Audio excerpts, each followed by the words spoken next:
வாழ்க வளமுடன். ஹாய் சகோஸ். இதயம் மீட்டும் மெல்லிசை போல உங்கள் மனதை மயக்கப் போகும் எழுத்தாளர் தீபா பாபு அவர்களின் கற்பனை சிதறல்களுக்குள் நம் பயணத்தை தொடங்கலாமா? அத்தியாயம் 26. அனுதினமும் தன் உத்தியோகத்தில் மருத்துவர்கள், மருத்துவமனை ஊழியர்கள், நோயாளிகள் என பலதரப்பட்ட ஆண்களுடன் பழகும் வாய்ப்புகளுடைய அட்சயாவே ஒரு கணம் கருணின் செயலில் ஆடிப்போய் விட்டாள் எனில் அருந்ததியின் நிலையை எண்ணி பாருங்கள்.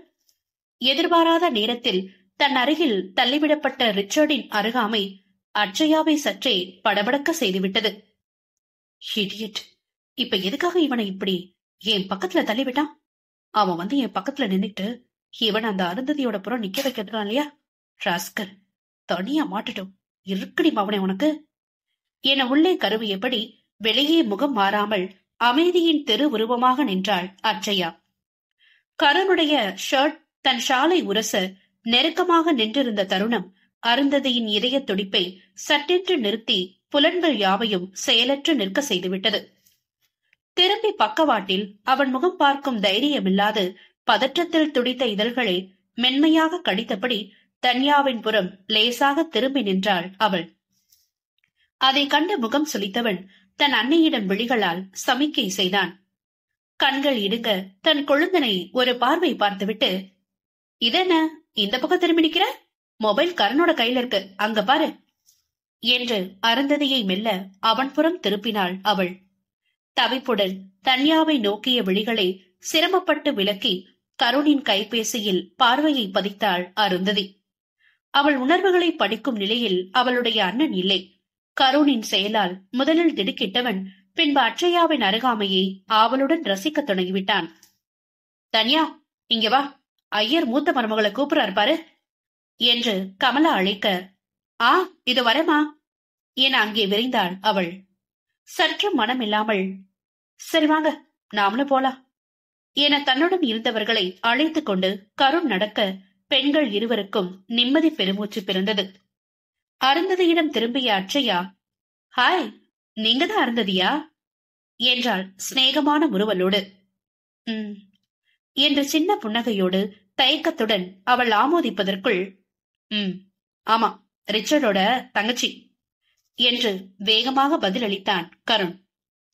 நான் ஒன்றையாட கேட்ட, டேஷ் டேஷ் பண்ணிட்டு போட போய் வேலையை பண்ண என்று அலட்சியமாய் கூறினாள் அட்சயா. இப்ப என்னடி என்றவன் எகிர ஆரம்பிக்க அதற்குள் அவனை தருண் அழைக்கவும் இவளை லேசாக முறைத்தபடி மணவரைக்கு சென்றான் கருண். உதட்டை மடித்து நமட்டுச் சிரிப்புடன் அவன் கோபத்தை இவள் ரசிக்க ரிச்சர்டின் முகம் லேசாக கருத்தது.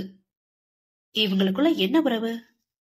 அதென்ன டேஷ் டேஷ்னா ஏதாவது கெட்ட வார்த்தையா? அவர் உங்கள்ட்ட ரொம்பவும் கோச்சுட்டு போற மாதிரி தெரியுதே என்றாள் அருந்ததி வருத்தத்துடன். நீ நினைக்க மாதிரி. சாரி, உங்க வயசு என்ன? அவளையும் அறியாமல் அவள் விழிகள் லேசான தடுமாற்றத்துடன் ரிச்சரிடம் பாய்ந்தது. அவளது எண்ணத்தை படித்தவன் போல விழிகள் மின்ன இதழ்கள் துடிக்க வேறுபுறம் திரும்பிக் கொண்டாள் அவள். தன்னை மீறிய அசட்டுத்தனத்தில் முகத்தில் தோன்றும் சிவப்பை மறைக்க முயன்றபடி அருந்ததியிடம் கவனத்தை குவித்தாள் அட்சயா. 23, முதுகலையில உளவியல் படிக்கிறேன் என முறுவளித்தாள் அவள். ஓ சூப்பர், குட் சாய்ஸ். அப்போ உன்ன ஒரு மேல கூப்பிடலாம் இல்லையா என்ற அட்சயா விழிகளை இறுக மூடி திறந்து பட்டேற்று ரிச்சர்டிடம் திரும்பி, சரி, ரொம்பதான் கேலியா சிரிக்க வேணாம் என உதட்டை சுழித்தாள். தன் கவனம் சிதறுவதை உணர்ந்து வேகமாக அதை கட்டி இழுத்தவன் லேசாக தொண்டையை செருமி விட்டு, நான் பாட்டுக்கு அமைதியா நின்னுட்டு இருக்கேன், ஏமா நான் எதுவும் சிரிச்சேனா என்று தங்கையிடம் தீவிரமாக வினவினான் அந்த கல்லன். தன்னிடம் பேசிக் கொண்டிருந்த அட்சயா எதற்காக திடீரென்று திரும்பி சம்மதமில்லாமல் அண்ணனிடம் பேசுகிறாள் என்பதையே புரிந்து கொள்ள முடியாமல் விழித்திருந்த அருந்ததி தன் அண்ணனின் கேள்வியில் இன்னும் விழித்தாள். அதை கண்ட அட்சயாவிற்கு சிரிப்பு பொங்க, ஓ காட், போதும், நீ என்னமா இவ்ளோ அப்பாவியா இருக்க? உன் அண்ணா உன்னை விவரமே இல்லாம வளர்த்திருக்கார் போலக்கே என்று வார்த்தைகளால் அவனை சீண்டினாள்.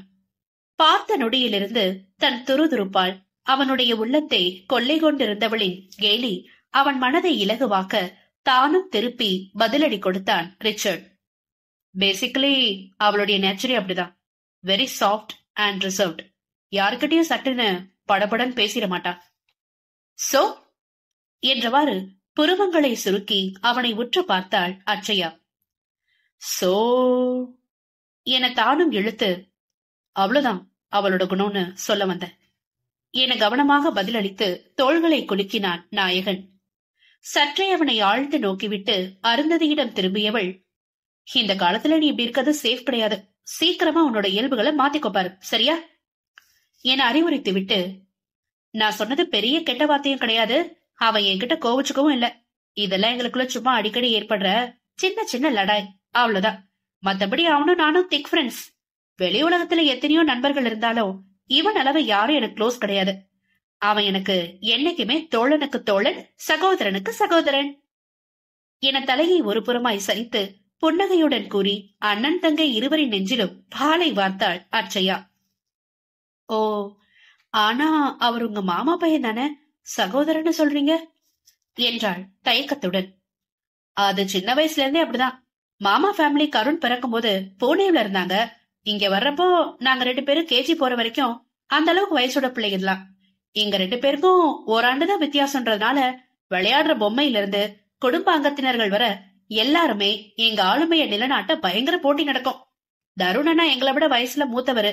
அது மட்டும் இல்லாம அவர் ரொம்ப ரிசர்வ் டைப். சோ நாங்க 2 பேரும் தான் எதுலயும் அடிச்சுக்கிறதும் சேர்ந்துக்கிட்டு விளையாடுறது எல்லாமே. பாட்டி கூட சின்ன வயசுல தருணண்ணாவ அத்தான்னு தான் கூப்பிட்டு சொல்லி தந்தாங்க. ஆனா நான் முடியவே முடியாதுன்ட்டேன். கருண் மட்டும் அண்ணான்னு கூப்பிடுறப்போ எல்லாரும் கூப்பிட்டு க்ளோஸா இருக்கிறான். நானும் அப்படிதான் சொல்லுவேன்னு என் பிடிவாத குணத்தை மாத்த முடியாதுன்னு அவங்களும் அப்படியே விட்டுட்டாங்க. மாமா அத்தைக்கு பொண்ணு இல்லாத குறையா நான் இந்த வீட்டோட செல்ல பொண்ணாவே மாறிட்டேன். எனக்கு என்ன காரியம் ஆகணும்னாலும் எங்க அம்மாவை சரிக்கட்ட என் மாமாவை பிடிச்சா போதும், எல்லாம் சுலபமா முடிஞ்சிடும். அதே சமயம் என் மாமா எந்த அளவுக்கு சாஃப்டோ அதே அளவுக்கு கொஞ்சம் கண்டிப்பும் நிறைஞ்சவர் தான். ஆனா அது அவ்வளவா வெளிப்படாமலேயே அவரை சுத்தி உள்ள இடத்துல எல்லாமே சரியா நடக்கும். எவ்வளவு வேலையா இருந்தாலும் சரி, மாசத்துல 2 முறை எங்க வீடுகள்ல எங்கேனும் ஒரு இடத்துல கெட் டுகெதர் நடக்கும். நடுவுல காலேஜ் டேஸ்ல ஹாஸ்டல்ல தங்கி இருந்ததுனால இதெல்லாம் நான் ரொம்பவே மிஸ் பண்ணேன் என்று படபடவென்று தன் குடும்பத்தை பற்றி ஆர்வமாக பேசிச் சென்றவளுக்கு விடுதியை பற்றி கூறவும் தான் சற்று முன்னர் ரிச்சர்ட் அவர்கள் இருவரின் விடுதி வாசம் குறித்து சற்று கசப்புடன் உரைத்தது நினைவு வந்து அவளின் பேச்சிற்கு அணை போட்டு நிறுத்தியது. தன்னுடைய கதை எதிரில் இருப்பவர்களின் மனதில் எதுவும் ஏக்கத்தை கிளப்பியிருக்குமோ என சங்கடப்பட்டவள் சூழ்நிலையை மாற்ற வேண்டி வேகமாக அருந்ததியின் கரம் பற்றி மணமக்களிடம் அழைத்து சென்றாள். வா, பூஜைகளா ஸ்டார்ட் ஆயிடுச்சு போல இருக்கு, நாம போய் அங்க நிக்கலாம், இல்லனா அம்மா வேற திட்டுவாங்க. அண்ணனிடம் திரும்பி ஒரு அவசர பார்வையை வீசிவிட்டு அவள் அட்சயாவுடன் செல்ல ரிச்சர்ட் லேசான பெருமூச்சுடன் அங்கே போடப்பட்டிருந்த நாற்காலியில் பார்வதி மற்றும் சீனு அருகே சென்று அமர்ந்தான். அவனிடம் திரும்பி சிநேகமாக முருவளித்த பாட்டி, என்னப்பா இப்பதான் என் பேத்தியோட வாயாடித்தனத்துல இருந்து தப்பிச்சு வர முடிஞ்சதா என கேலியாக விசாரித்தார். ஐயோ, அப்படிலாம் எதுவும் இல்ல பாட்டி.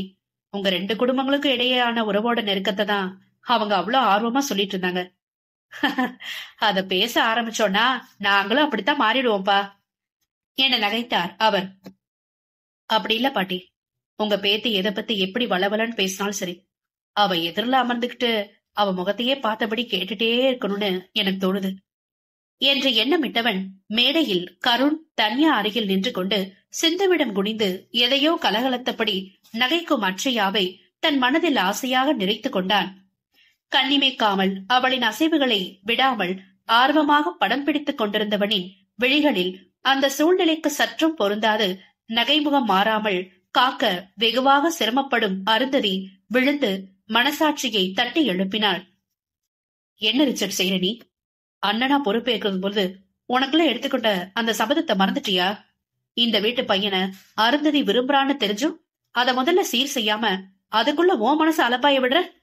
அதுவும் அந்த வீட்டு பொண்ணுகிட்டயே. யாரு பார்வையிலாவது விழுந்தா உன்னை பத்தி என்ன நினைப்பாங்க? அவங்கள்ட்ட உன்னால தள்ளனமிருந்து கௌரவமா உன் தங்கச்சிக்காக கல்யாணம் பேச முடியுமா என்ன? அதுவரை இருந்த உற்சாகம் சற்றே வடியவும் நிமிர்ந்து அமர்ந்து தன்னை சீர்படுத்தியவன், நோ, எதுவுமே முடிஞ்சிட்டதுன்னு இன்னமும் முடிவாகல. சோ நம்ம தன்னம்பிக்கை இழக்க கூடாது. இப்ப என்ன, அருந்ததி இந்த வீட்டுக்கு மருமகளா வந்துட்டா அடுத்தடியா என்னால அட்சயாவ பொண்ணு கேட்க முடியாமல போயிட போது என்றெண்ணி இலகுவானான். மேடையிலேயே பார்வையை நிலைக்க விட்டவனுக்கு அப்பொழுதுதான் அந்த வித்தியாசம் உரைத்தது. அடிக்கடி தன் அன்னையிடம் கருண் எதையோ கஞ்சாடை காட்ட அவளும் அதற்கேற்ப லேசான கேலி பார்வையோடு ஒரு சில பூஜை முறைகளில் அருந்ததையும் வற்புறுத்தி ஈடுபட வைத்துக் கொண்டிருந்தாள். புருவங்கள் முடிச்சிட சிந்தனையில் ஆழ்ந்தவனுக்கு அனைத்தும் துலாபாரமாக விளங்கியது. தங்களை அவன் ஆர்வமாக வரவேற்று பேசியது, அதன் பிறகும் நகராமல் ஏதோ ஒன்றை வளவளத்தபடி தங்கள் அருகிலேயே நின்றது, அனைத்திற்கும் சிகரம் வைத்தாற்போல் புகைப்படம் எடுத்தது.